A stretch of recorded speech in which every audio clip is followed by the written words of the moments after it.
Hi, Richie. Hi, Sin. Hi, everyone, and welcome to episode 224 of the Snack Covenant. The big 224. And today we have a very special guest with us. Oh my god, who is it? Introduce yourself, special guest. Hello, everyone. My name is Vasil Park. I'm a writer. I write fantasy books and post Dark Souls related content. So, there you go.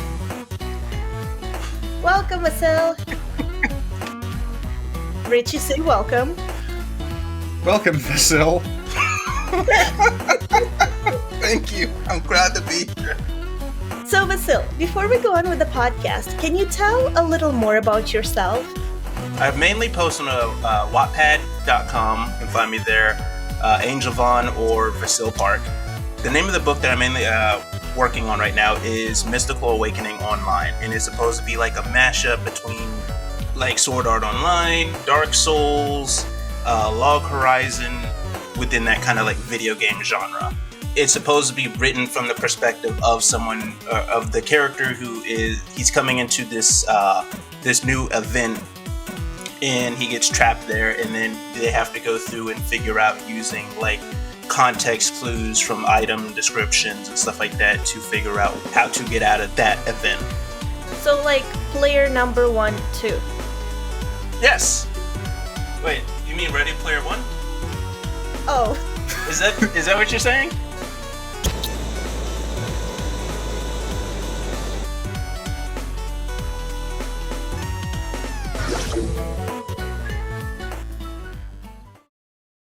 Vasil, today you're here with us to share some of your Dark Souls theories.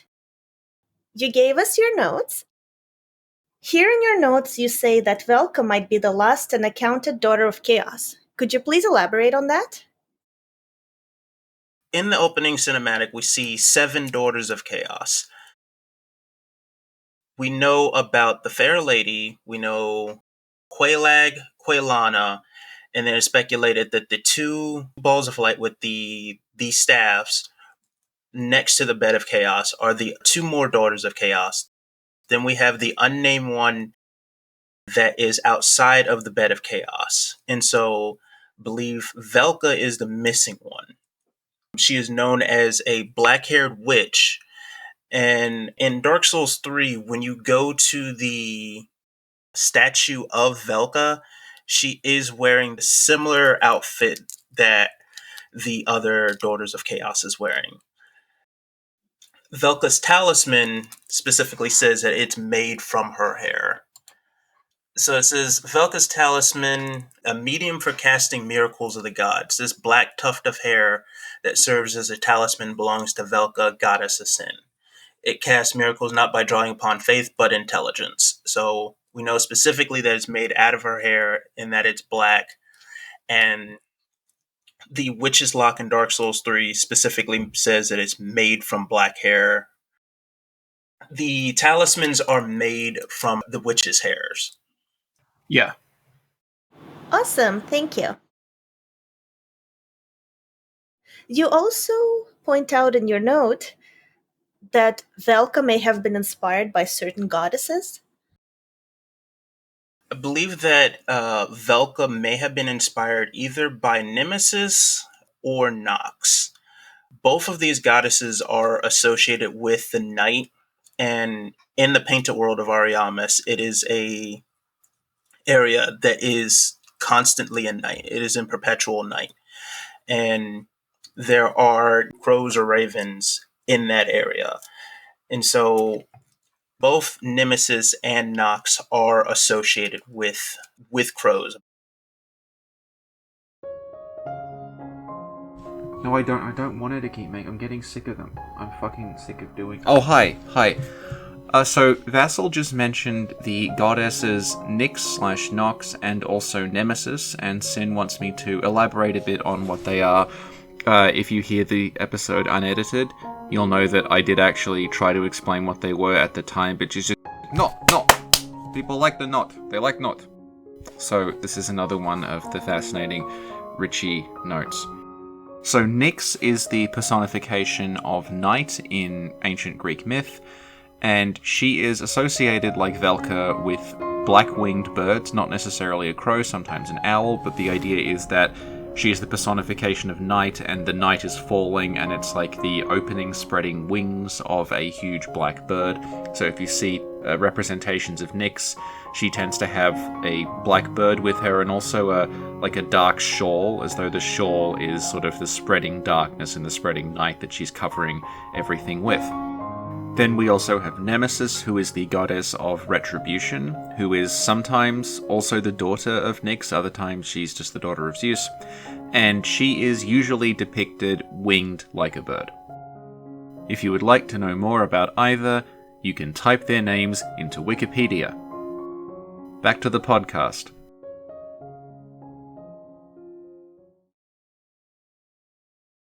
You have here a note that says Gwyndolin may be Velka's child. So Gwyndolin is the leader of the Blades of the Dark Moon. And the Blades of the Dark Moon, they hunt people based on the Book of the Guilty. The Book of the Guilty is overseen by goddess Velka. So that and Gwyndolin's strong association with moonlight and the area that we see in the painted world of Ariamis being a dark moonlit area made me think that maybe that he is the daughter of Velka. And in addition to that, when you look at the Velka's talisman, which I believe is made out of her hair, it says that she can cast miracles, but she uses it via intelligence rather than faith. Whereas Gwyndolin, the 10 Dark Moon Catalysts, cast sorceries using faith. So they're polar opposites of each other. So that made me think maybe there's a strong connection between those two, that they might be mother and child. Very interesting.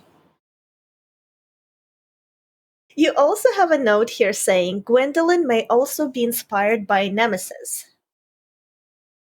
This one is a bit weird because both Velka and Gwyndolin could fit that role of being inspired by Nemesis.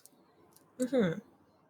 The goddess Nemesis is the goddess of retribution, which specifically targets people who basically blaspheme against God or have excessive arrogance towards God or transgress against a god.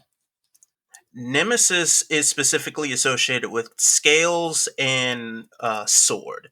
And the Blades of the Dark Moon, their icon is, well, a sword. And just so we're clear, when you mean Nemesis, you're talking about the 1992 sci-fi action? I do not believe I've seen this one.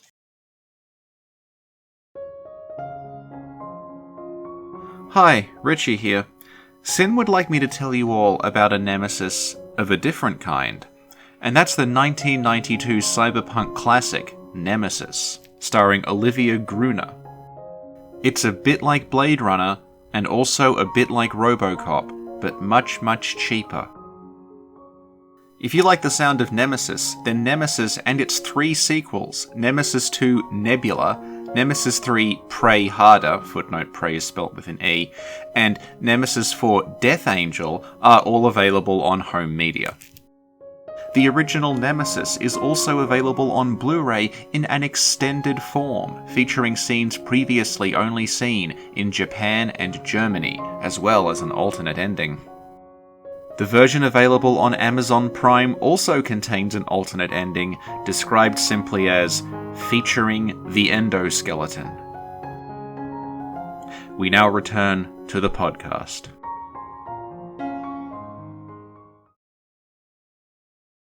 So in addendum to the Nemesis discussion, we could also talk about the Furies, also from Greek myth, the idea that there are these... They're depicted a lot of the time as women with bird wings that hunt you down if you've blasphemed against the gods. Mm-hmm. Cool. Thank you, Richie. Thank you, Vasil. And you have another note here saying Gwyndolin may have been experimented on by Seathe. This one I'm constantly jumping back and forth between because I'm not 100% sure. There's always like a snake-like feature with anything involving Seathe. The Pisakas that we see have serpent-like bodies as well as kind of like tentacle heads, and they usually involve handmaidens of Guinevere. And so the Pisakas, that kind of snake-like body, and it kind of meshes together with Gwyndolin having his snake-like appendages, as well as Gwyndolin having snake-like legs or lower body. Mm-hmm. And there's also a ring in Dark Souls that says that serpents are imperfect dragons. Yes. The covetous silver serpent ring and the gold Covetous silver gold, serpent. yeah. Both the covetous rings, yeah. Mm-hmm. Mm-hmm. That's interesting, because I got into the Dark Souls lore way later than a lot of people. So when I first encountered Seathe, it was actually in Dark Souls 3, and that was through Shira. The daughter of the Duke. Yeah.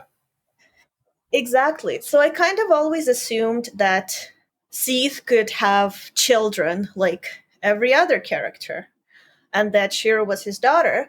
But then, like, playing backwards, Dark Souls 2 and Dark Souls 1, and reading more theories from the community, I discovered that there are theories out there saying that maybe Seathe can't really reproduce like other characters and makes experiments to create children type deal. Mm-hmm. So, Vasil, I'm looking through your notes again. You have some really interesting stuff. You have some juicy stuff right here. You're saying that Priscila may be the child of Seathe and Velka or Guinevere? This is very Days of Our Lives. I love it. Tell us more. All right, so the one with Guinevere is the one that everyone always talks about, but I feel like it might actually be Velka who's the mother and not Guinevere, because her Life Hunt Scythe acts very similar to the Chaos Blade in that it will damage the person who's using it, and her the Priscilla's dagger, the weapon that you get from her tail, has occult damage, and both occult and chaos scale equally from intelligence and faith. So that to me says more that she might be her daughter. Right. Interesting. Very cool. What were you going to say, Richie? Oh, no, I just said, yep. Okay, yep. I mean, you could talk. It's interesting that like Velka, she's associated with black, and then Priscilla is the whitest. Like she's all white and silver and blue. They're like opposites. They do call her the pale crossbreed, so I think she probably takes more after her father. Let me ask you, the coat she's wearing, is it feathers or just very fancy fur? It's very, very fine, like fleece or something. It's almost like mist. Is that her composition or is that a coat? It's a coat because it's got sleeves and like it goes down to like it has a skirt and everything. If you look at this picture, which is the artwork in the art book and not in game, the composition and the colors of the tail reflect the skirt. Like there's some gray and white. It could be that she just made it from her own fur. Oh, that's a good one, Vasil. Yeah, okay, I'm good with that. Okay. Yeah, cool. Yeah, being eco-friendly and everything. Yep. Yeah. In the painted world, they're very into sustainable living. Well, they don't really they have to. Yeah. Awesome. You have another interesting note here. You say that Fina may be Guinevere. Okay, this requires a long tangent. All right, so Guinevere, I believe, is inspired by the goddess Aphrodite. A lot of the different gods throughout all of Anne Orlando are, I believe, are based off of the different gods and goddesses from Greek mythology. Mm-hmm. Aphrodite, she was known to have a lot of affairs, and she was also married to the Hephaestus, yeah. the blacksmith of the gods. And the only major blacksmith that we see all throughout Dark Souls is the nameless blacksmith deity. I believe that the nameless blacksmith deity, based off of what we see with the Titanite demons, I believe that the nameless blacksmith deity was inspired by Hephaestus. There is a kind of weird, tenuous connection between the Witch of Izalith and the nameless blacksmith deity, Fina, and Xanthus King Jeremiah. Xanthus King Jeremiah is found within Velka's domain in the painted world of Ariamis. And he can use, I forget which chaos pyromancy he can use, but he can use one of them. He uses a few, yeah. He uses the one Flame you whip. get. Yeah. He uses that. He also, I think he uses the one that makes the lava erupt out of the ground, which is specifically the one you get from Quelag's sister. Mm-hmm. Yeah. Yeah, when you get, I forgot where you get his armor set from, but you can trade his armor set to Snuggly the Crow for a Ring of Favor and Protection. And the Ring of Favor and Protection is owned by Lautrec. And Fina is the one that he basically worships. And there's a kind of weird connection with Fina's name. The name Fina has two different possible meanings to it. One of them is Seraphina, from the word seraphim, which means the burning ones, or the Irish word Fionn, meaning fair or white. And Guinevere's name means white phantom. Or it breaks down from Gwyn, meaning white, and then Evere, meaning phantom. It also translates from Fina, meaning to trick, deceive, cheat, or take in, from Elvish. So there's a kind of tenuous connection right there that Fina might be Guinevere. Along with the fact that when Lautrec kills Anastasia, he takes her soul over to where Guinevere's bed chambers are, or the bedroom. Mm-hmm. We also see the same thing kind of happen with Leonard and Rosaria, who I believe may be another child of Guinevere. Thank you, Vasil. You have another note here that says Filianor may be the child of Gwyn and Velka. It's kind of not really stated in text or any kind of dialogue or something like that. But she has black hair like a daughter of chaos. Her hair is black and kind of wavy. She also has this kind of black substance leaking from her eyes, which may hint at the dark or something associated with the dark.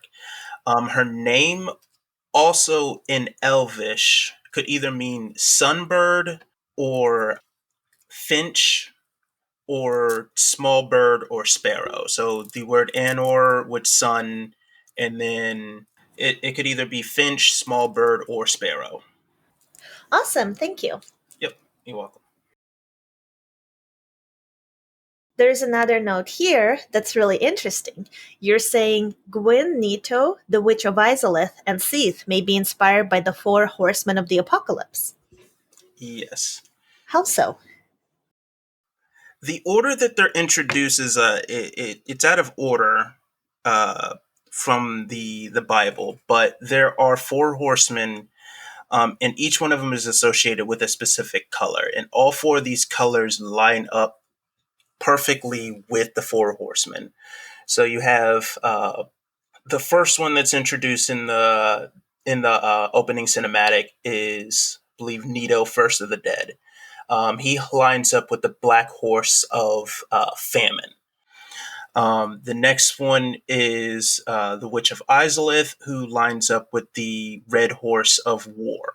Then you have Gwyn, who would line up with the white horse of conquest, and Seathe, who lines up with the pale horse of death. Seathe, I believe, is more associated with the pale horse of death than Nita would be with the pale horse of death, because when we first see Seathe, where we see him is standing over the bodies of the other everlasting dragons. And anything that's associated with Seathe either leads to death or leads to madness followed by death. Was it Big Hat Logan, Osiris, the Pisakas? All of these lead to his kind of maddening experiments. Nito, on the other hand, being associated, even though he is the god of death, he doesn't really fit that category because he doesn't really so much cause death. Like, if we're going back to, like, talking about Greek and Roman stuff, he's like the god of the underworld, which is not the same thing as, like, an evil god or a god of death. It's just a god who oversees people who have died. Yeah. Thanatos would be the god of actual death, and then you have Hades, who rules over the dead. Yeah. If you look at the catacombs in Dark Souls, it's like it's all about funeral rites and, like, burying the dead and overseeing the dead. It's not about killing people. There's a lot of weird imagery with grain and, I believe, like, pottery that you would store grain in the catacombs. So that leads me more to believe that he might be associated with the harvest. Right. Speaking of, like, harvests and grain, like, there's also the imagery of the scythe being used as a harvesting tool that also becomes a means of harvesting people. Yes. Yeah. I believe Persephone, Hades' wife, is associated with the harvest. She's associated with the seasons changing. Seasons like, changing? Okay. Like bounty and things. And the idea is when she's in Hades' realm, it's the winter because we're sort of denied her, and then when she comes back out, everything springs back to life again. Yeah. Maybe it was her mother that's associated with the harvest. I think so, because I think her mother's Demeter. Mm-hmm. I'm going to look it up. Your mother is so old, she is associated with the harvest. Okay, I have it here. Persephone is the goddess of vegetation and greenery, and she is the daughter of Demeter, who is the goddess of agriculture. Yeah. Yeah. Yeah, I believe there's a lot of imagery in the catacombs that not only is it like funeral rites, but like grain, like there's grains and harvests and stuff like that. I believe also Kaitha is, if I remember correctly from Channel Yoshimitsu, he says that Kaitha might be the daughter of Nito or married to Gwyn or something like that. And that a lot of her imagery is with like grains and harvests. Right. Well, yeah, because there's a big there's like a relief depicting like bread and things that's in Anor Londo. Mm. But like my take on a lot of that stuff is a bit more like I don't actually know what they're getting at, because a lot of the reliefs and designs in the game, they're just like photographs of actual things they saw in churches and just reproduced. So I don't know how much of it's like intentional and deliberate and how much of it is just this is something like that we saw and we're reproducing because it's the sort of thing you'd expect to see in a cathedral in a church. Yeah, Dark Souls 2 for me is kind of like, I don't really know if I can take any of the lore in there particularly seriously, because Miyazaki, I believe, signed off on a lot of this stuff, but I don't believe he directly oversaw it. Yeah, he would have been working on Bloodborne at the time. Mm-hmm. Yeah. So I don't know how much I can I'm very hesitant to rely on Dark Souls 2 for lore information. Oh, another interesting thing with Seathe being associated with the Horsemen of Death is that if Priscila is her daughter, she has the appearance of a reaper. And it's stated in the Bible that wherever death goes, Hades follows behind. And the Life Hunt Scythe, basically, that imagery gives you of like a reaper. Yeah. Yeah, that's basically it. Thank you. Yep. Excellent.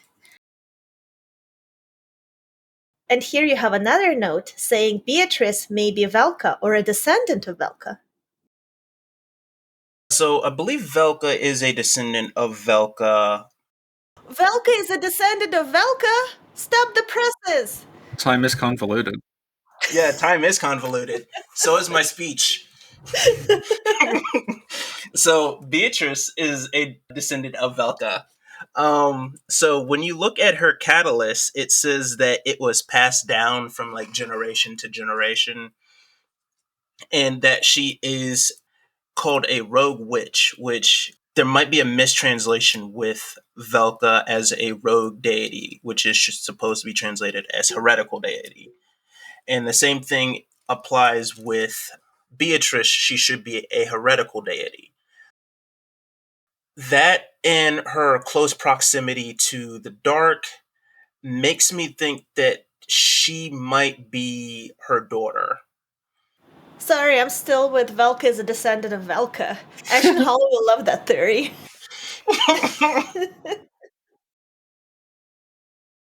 So, Vasil, let me ask you. What made you get into Dark Souls lore? When I first played Dark Souls, I was very lost and confused about what the whole game was. I believe I got to Ornstein and Smo and could not beat them, and so I gave up at that point of the game. And I believe it was about a year later that I don't remember what video it was I was watching, but I watched it and it was like explaining the lore, and I was like, oh, this game has a story, like an actual story. And so I was like, okay, I have to actually go back and play this and actually beat it. I went back, played it, beat it, and I actually started really looking into the lore, trying to find people who were kind of really interested in the story and kind of putting the pieces of the puzzle together.